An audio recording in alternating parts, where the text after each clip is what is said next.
Alright, back to the new video. 2021 ended a week ago. Needless to say, 2021 was a fucking shit show. And there are a lot of reasons as to why.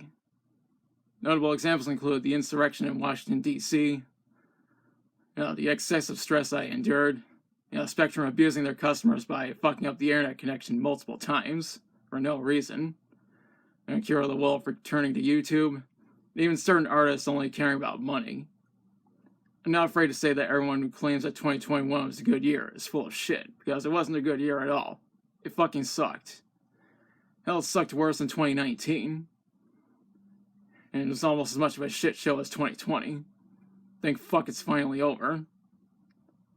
However, there are some good things that happened in 2021. The James Webb Space Telescope finally launched. The Trump presidency came to an end. Switzerland and Finland joined the Joint Strike Fighter program. The Royal Danish Air Force received their first F-35s. And there are a lot of great rock and metal albums that released last year. Speaking of which, I will be going over what I think are the top 11 best albums of 2021. In case you didn't see the title. Why a top 11? Because 10 just isn't enough. Of course, this is my official ranking of these albums. And I've actually reviewed some of them. Before I get into the rankings, I'd like to go over a few rules. First of all, the album must have been released in 2021. Second, only studio albums and EPs are eligible for this list, meaning no compilation, live, remix, or greatest hits albums will be included. Before I get into the list, I'd like to mention that this is just my personal opinion and doesn't necessarily reflect the opinions of anyone else. Anyways, let's get on with the countdown, starting with number 11. Number 11 is the only EP on the list, and it's Elasticity from Serj Tankian. This is the most recent EP from Serj, and his first solo material in 8 years. It was released on March 19th under BMG, Alchemy Recordings, and Surgical Strike Records. I really like this EP, and I will review it once I get the rest of Serj's solo work. So that's aside for now. For number 10, we have Medicine at Midnight from Foo Fighters. This album was released on February 5th under RCA Records and Roswell Records.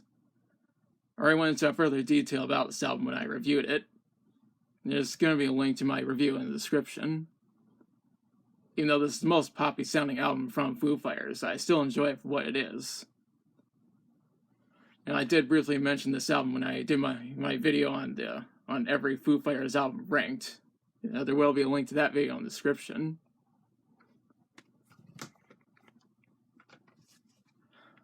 Number 9 is Aggression Continuum by Fear Factory. This was the last Fear Factory album to feature Burton C. Bell as the band's lead singer, though Burton left the band in 2020. It was released on June 18th under Nuclear Blast. It may not be my favorite Fear Factory album, but it is awesome. Of course it's awesome. This is Fear Factory that we're talking about. Although Burton is no longer with the band, I do wish him the best of luck in his music career. I will go into further detail once I get the rest of the albums by Fear Factory.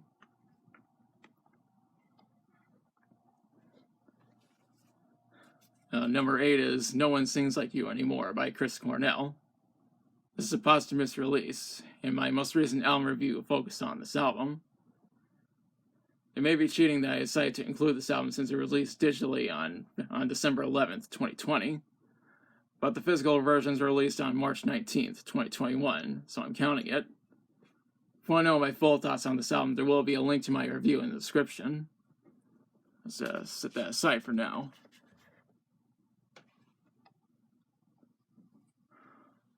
Now, number 7 is Wolves by Candlebox.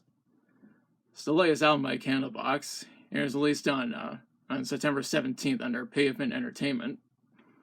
As of the making of this video, this is the only Candlebox album in my collection. And I will get the rest of them someday. Personally, I think Candlebox is pretty underrated. I feel that they deserve more recognition. That being said, I'd argue that Candlebox is rather overlooked when discussing post-grunge bands. Also, the new album is great, and I recommend checking it out. For number 6, we have OK Human by Weezer. This is Weezer's 14th studio album, and it's released on January 29th under Atlantic Records and Crush Management. One thing I've noticed is that Weezer went in a more orchestral direction with this album. I'm not saying that's a problem or anything, because it's great to try something different. A friend of mine on Facebook by the name of Adam Casto thinks this is one of Weezer's best albums, and I agree.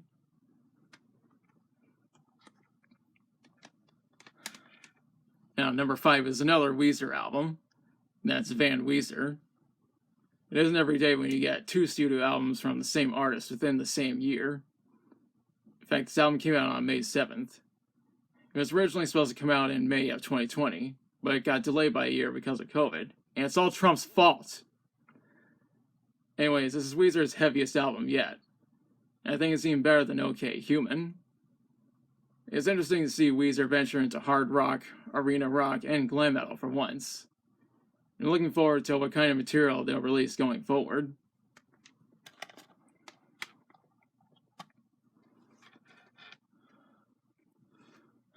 Now, number 4 is Death by Rock and Roll by The Pretty Reckless.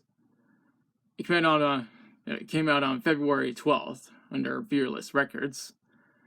I've listened to the previous albums by The Pretty Reckless, but this one is even better than the previous albums. The song Only Love Can Save Me Now absolutely sold me on this album, mainly because it features Kim Thayil and Matt Cameron, who are best known for being 2 of the guys from Soundgarden. Also, the song And So It Went features a guitar solo from Tom Morello. When you get to work with Kim Thayil, Matt Cameron, and Tom Morello, then you know you're doing something right. So far, this is the only album from The Pretty Reckless that I have. I will get the rest of their albums someday, so I can go into further detail when reviewing them.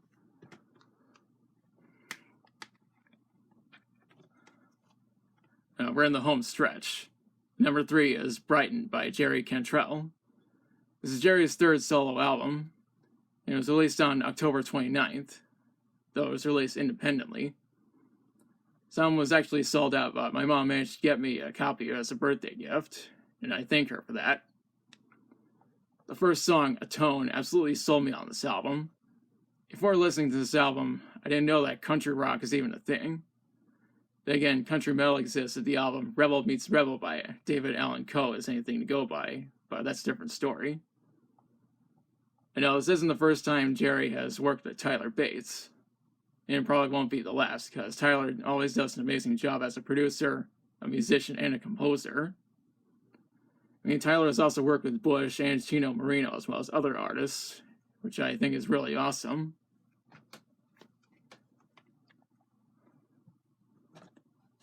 We're almost at the end. My pick for the second best album of 2021 is No Gods, No Masters by Garbage. This album came out on June 11th under Infectious Music and Stun Volume. Garbage have marketed this album as the album that they've always wanted to make, and the song The Men Who Rule the World sold me on it. I think this is some of the best material from Garbage, and it's interesting to see them venture into industrial rock for once. Garbage have mostly been in the realms of electronic rock and pop rock, but this is the heaviest album that they've made so far. It's an amazing album, but there is one album from 2021 that I think is even better. This is it. We've reached the end.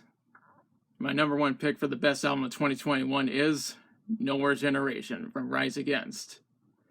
This album came out on June 4th under Loma Vista Recordings, which was 1 week before No Gods, No Masters by Garbage. I talked about this album in full detail when I reviewed it, and I'll leave a link to the review in the description. In my review, I said this is the best album from Rise Against. Hell, I even ranked this as number 1 when I made that video on every Rise Against album ranked. And there will also be a link to that video in the description as well.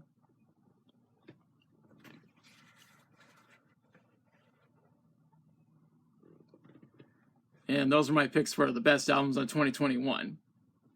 I know I didn't include the new albums by Black Veil Brides or Corey Britz, but I wasn't able to get them before I started working on the script for this video. I'm looking forward to the rock and metal albums from Eddie Vedder, Korn, Megadeth, and Slipknot that are coming this year. Before I end the video, I'd like to give a shout out to the Legit Gamer 91 for supporting my work and for being a good friend. A link to his channel will be in the description, and I recommend subscribing to his channel. Now's the part where I question you. What do you think of my picks for the best albums of 2021? Which 2021 albums do you think are the best? What albums are you looking forward to in 2022? Let me know in the comments. If you like the video, be sure to like, share, and subscribe. Be sure to hit the notification bell to be notified of future uploads. Thanks for watching, I'll be back soon with another video.